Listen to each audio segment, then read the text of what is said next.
Georgia Southern's backup quarterback, Dexter Williams II, hits the transfer portal. Locked on Sunbelt.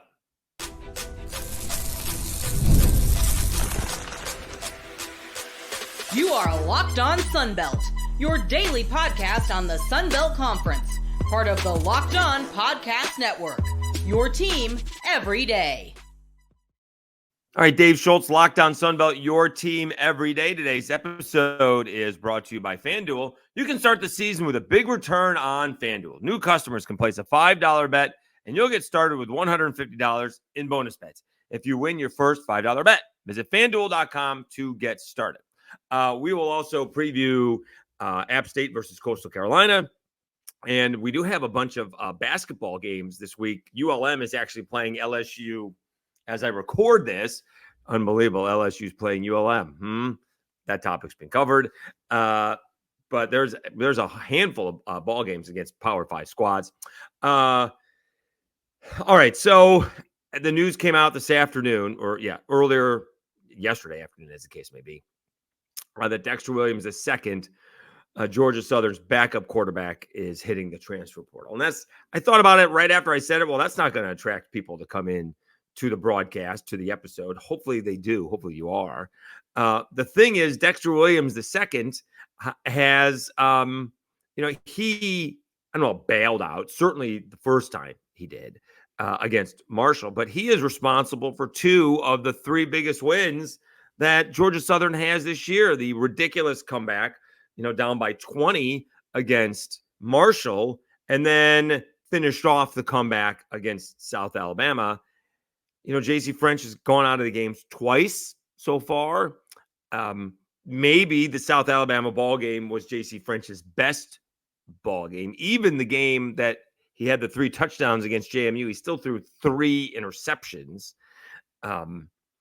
Started off the season really well, even with a loss to Boise, 6 touchdowns, 2 in each of the first 3 ball games, but no interceptions. I did throw the 3 INTs against JMU. Did not play all that well, obviously, against Marshall, because he had to be bailed out of that one. That was definitely a bailout, and he did get his bell rung. It looked like he got hit in the head. That was the one they should have been called for targeting, and they weren't. And then he got banged up again, running for a first down against the Cajuns, and Williams comes in and finishes off the drive with a touchdown pass. Didn't get another first down after that, though. Gave South Alabama a chance, but nonetheless, Georgia Southern ends up winning that game. So here's the problem with the quarterback, and I'm all for these kids transferring. It is what it is, because they want to play. And, I'm sure Dexter Williams II believes if given the chance, not only would he be successful, but he could be in the NFL. All right. There are there are a lot of guys drafted in the NFL that aren't very good. And I'm not sure if that's in Dexter Williams' second future. All right. Nonetheless, he wants to play. And maybe he's not a good practice player. I don't know. It's hard for me to believe that after what we saw against Marshall, that he did not play. Now, again, J.C. French led, Georgia Southern over a big win over JMU. Also started off poorly. Well, actually started off really well against South Alabama, and then you blinked and it was 30-14. And yet, can you blink one eye at a time? I guess that's a wink. He had him back 30-27, got hurt on the go-ahead touchdown drive that Williams finished off with, I think, a 22-yard touchdown pass. So, but what do you do if you're Clay Helton, right? We got our starter, who he's committed to, like 3 times now. If not, well, maybe this is the 4th, right? He committed to him out of camp. Then he got banged up. Williams led him to a victory over Marshall. Committed to him after that game. And then I guess now he's committed to him after this game, because I don't think it's any surprise that Dexter Williams II, hit the transfer portal on the Wednesday when he found out that he wasn't going to be starting. All right. I'm sure there were discussions with his family, with his coaching staff. You got to do what's best for you, right? And again, I do believe when the dust settles, whether that's in a couple of years or within the decade. That seems like a long time down the road, but I don't think it's going to be that long. The conferences are still dealing with, trying to figure each other out. And once that's done, they get the Super League together. They will negotiate contracts with players. All right. So it'll be almost like semi-pro. But we'll all still root for the name on the front of the jersey instead of the name on the back of the jersey, like Herb Brooks told Team USA back in the day. So it's a tough spot for everybody, right? Williams is like, hold on, guys, we're 6-3. We're in first place of the Sun Belt East because, I had a little bit to do with it. That's also the role of the backup quarterback, right? This is not, Fran Brown with my orange actually apologized to a couple of kids that he didn't get to play in the last ball game, which was really tight where they had to come from behind. But he wants to do that. Well, that's easier to do when it's a defensive line or an offensive lineman or cornerbacks or wide receivers or running backs. Not easy to do with quarterbacks, right? Now, Billy Napier did that with Levi Lewis back in the day, but Levi had already used, I guess, I don't know if he considered using if that was his, Levi had talked Mark Hudspeth into letting him play. He's like, I'm not sticking around more than 4 years anyways, coach, you might as well let me play. Of course, he stuck around 5. Got the COVID year. And then he's, then the next year was the big year. No, it was the COVID. Anyway, no, the Iowa State game was the COVID year, but then I think the next year was the big year. Anyways, so Levi Lewis, he just played one possession. Every 4 series, he played one possession. I don't know if you can do that with Dexter Williams II, more playing time. But when it's a quarterback, you're stuck. There's only one. And he has contributed in a big way. They would not be, let's be honest, right? If we've seen plenty of backup quarterbacks come in and, flail, just not get the job done. Dexter Williams II has some experience. He'll have 1 or 2 more years left. We'll see where he goes. But, this could be a huge blow to Georgia Southern, considering, J.C. French has already left the game twice. We'll see if we get comment from, who the backup quarterback is now, and it puts them in a tough spot. It does. Let me see who they have here. They got Troy coming up next. They finish up the season at home against App. And I got that right. And they're at Coastal Carolina. So they're going to be favored in probably all 3 ball games. Coastal, we'll see what happens over the next couple of weeks.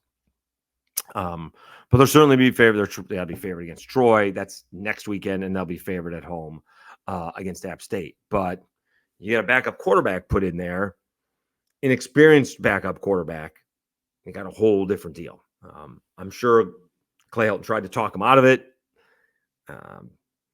but he wants to play, and you can't blame the kid for wanting to play. All right, we're all about team, except at times we have to think about themselves. I don't even know if it's an NIL deal. I think he just wants to play football.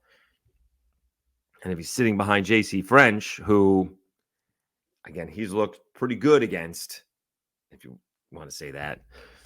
Again, J.C. was having again, statistically a very good game against South Alabama, and they had already come back to make it a 30-27 ball game before he got banged up and Dexter Williams went in to finish off the drive. So it'll be interesting to see what happens if J.C. French goes down again. Odds are pretty good, unfortunately, based on, past experience. All right, let's take a timeout. Again, here's the other thing. As I mentioned, Georgia Southern's not playing Troy until next weekend. They have 10 days to figure this out, who the backup quarterback is. He's going to get some snaps somewhere along the way in practice over the next 10 days or so. All right, let's take a timeout. Let's preview a little App State versus Coastal Carolina right after I tell you about Robinhood and FanDuel.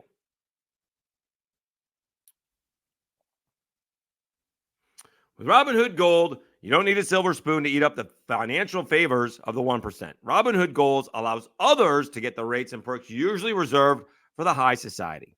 Now, the resourceful individual with Robinhood Gold can earn the very liberal rate of 4.5% APY on uninvested cash and be rewarded with a handsome 3% retirement boost on an IRA account. Robinhood Gold provides the privileges of high net worth for any net worth. These generous benefits are now available for only $5 a month. The new gold standard is here with Robinhood Gold. Sign up at robinhood.com/gold. Terms apply. For product-specific disclosures, visit robinhood.com/gold. Investing involves risk. Rate may change. Gold membership is offered by Robinhood Gold, LLC. And FanDuel.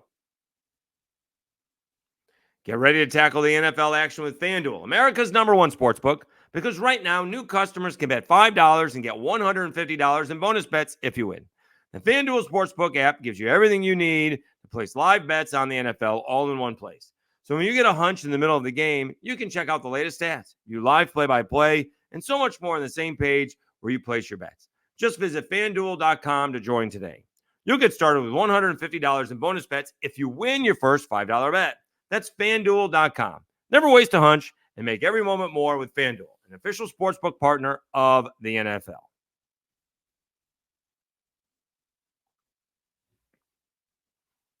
All right, Dave Schultz, Locked On Sunbelt, your team every day. Let's preview tonight's ball game. You do have App State taking on Coastal Carolina, and this is, a pretty big ball game. Both teams are 4-4. App State is 2-3 in the Sun Belt. Coastal Carolina 1-3 in the Sun Belt. I don't know how much that matters, but they each have 3 games left. I'm missing one. No, they each have 3 games left. All right. Yeah. And so, App. That's right. So App lost one. Coastal Carolina's got 4 games left. App lost the game. The Liberty game got canceled. All right, so that's my fault. All right. So Coastal Carolina actually has 4 games left. App State, Marshall, Georgia Southern, and Georgia State. Okay. I was like, this is not, the mathing is not working. 8 games, 3 weeks. Okay. This game is on ESPN. It's 8 p.m. Eastern time, 7 p.m. Central time. Although I guess in this case, both teams are in Eastern time zone. And all of a sudden, App State has won 2 ball games in a row, held off Georgia State and beat Old Dominion. That was after losing 3 in a row. And of course, humiliated by South Alabama. The Helene canceled the ball game against Liberty. They lost badly to Marshall, giving up 52 points. Did not play well against the Cajuns, although they lost by 10. They had 5 turnovers in that ball game. And they did beat Georgia State and Old Dominion in the last 2 ball games, lifting the spirits of everybody in lovely Boone, North Carolina. Meanwhile, Coastal Carolina seems to have gone the other way. They're now on a 3-game losing streak. They had won 4 out of their first 5 ball games, losing only to Virginia. They were coming off a 45-37 win. I guess it was a come from behind win, and then they held off Old Dominion. But then they got routed by James Madison. They went to the backup quarterback, Noah Kim, against the Cajuns and lost. And then they got beat up pretty badly by Troy after letting go of their offensive coordinator. So there's a lot going on with this Coastal Carolina team. They're at home, and yet it's much more important for App. App has only 3 games left to try and win 2. Coastal's got 4 games left to win 2, and App's going to Georgia Southern at the end of the year. Who else did I say they have? So App State's got Coastal. I'm going to try to do Georgia Southern, and they got James Madison. I mean, if App State wants to go to a bowl game, they got to win this one. Though they do have James Madison at home. So they get JMU at home. If they win this one, all of a sudden they're on a 3-game winning streak, bringing in JMU. But I mean, so you gotta win this one if you are a JMU. And again, Coastal Carolina, all kinds of issues, letting the offensive coordinator go, going back and forth with the quarterbacks. They can't seem to pick one. Ethan Vasco was benched. He came back after that. So it's a little bit of a mess. And I kind of, on a side note, just all these teams letting these coordinators go, right? Like Oklahoma let the offensive coordinator go. And the Raiders seem to let the whole offensive staff go. It's very odd when that happens. It's one thing firing the head coach. I don't know what you're going to be able to accomplish when you're firing the offensive or defensive coordinator. That seems odd. Nonetheless, that's what Coastal Carolina did. Tim Beck decided to call the plays. It did not go any better, right? They just lost to coming into the week. Pick your poison. It's either Georgia State, Southern Miss, or Troy as the worst team in the Sun Belt. And Coastal Carolina just lost to the worst team in the Sun Belt. All right, now they are at home. What's this line? I mean, you would think it would be. I'll rephrase that. I know what the line was, right? We went over it yesterday. It was Coastal by 1. Let's see what it still is. All right. That was the line. It's still, oh boy, it's now App by 1. It opened up at Coastal by 1. It's now App by 1 point. I mean, I think App is going to win the football game. Maybe they figured things out. Joey Aguilar just has to stop throwing it to the other team. Run the football seems to be a great source of not pride, but plans to win is running the football like Troy did against Coastal Carolina. Kind of ran over them. So that's what you would look to do, right? If Coastal Carolina is coming off that loss to Troy, and Troy ran for how many yards? 342 yards. They gave up 511 yards of offense. Aren't I just trying to run the football on a somewhat regular basis? Right? I mean, Caldwell was just 9 of 16 in that ball game. Not very good percentage. A lot of yards for completing 9 passes, 169 yards. But I would look for big ball games from the Mountaineers running backs. That's what I would do. Amani Marshall, averaging almost 5 yards a carry, only has 3 touchdowns. Kanye Roberts, averaging 4 yards a pop. Anderson Castle, actually averaging 5 yards a pop. This has been the problem with App. Amani Marshall's got 3 touchdowns. And you know who else has got the second most touchdowns? Rushing, it's Joey Aguilar. He's got 2. It's a very odd season for Aguilar. Aguilar's got almost 3,000 yards. Completion percentage is not good, 56.5. 18 touchdowns is pretty good, but the 10 interceptions is just bad. It's got a rating of 132.9. Sounds pretty good, but obviously those interceptions are killing them. A bunch were against the Cajuns. Was it 3 or 4 against the Cajuns? They had 4 against the Cajuns. They turned it over 5 times in that ball game. I think App is going to win this ball game, but the line is shifted a couple of points. It's not a lot of points. You're going from 1-1. If you thought better odds were when App was the underdog, but that has shifted ever so slightly to make App the favorite, and I think App will win this football game. All right, let's take a timeout. We'll come back, wrap up our episode with a little, not preview, but just the schedule of those Sunbelt Hoops teams playing Power 5 squads, about a handful of them this week, including LSU and Monroe on Wednesday night. We'll do that after I tell you about hymns.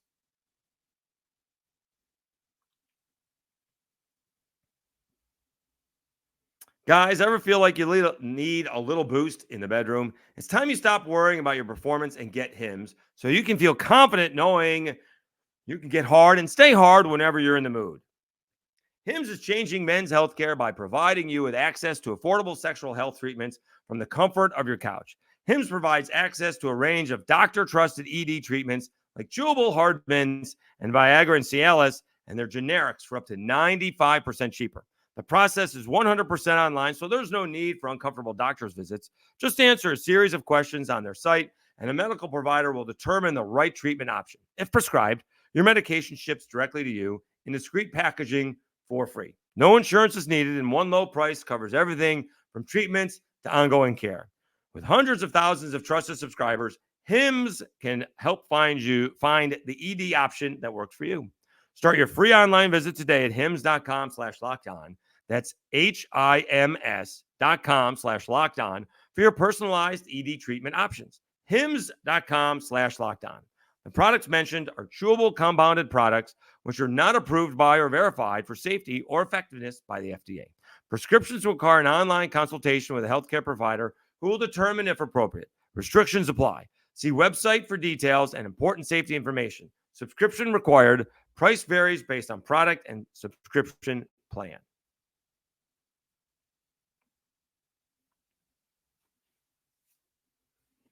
Dave Schultz, Locked On Sunbelt, your team every day. All right, so just looking ahead of Sunbelt basketball, I just wanted to see who's playing. Is there a game I need to preview?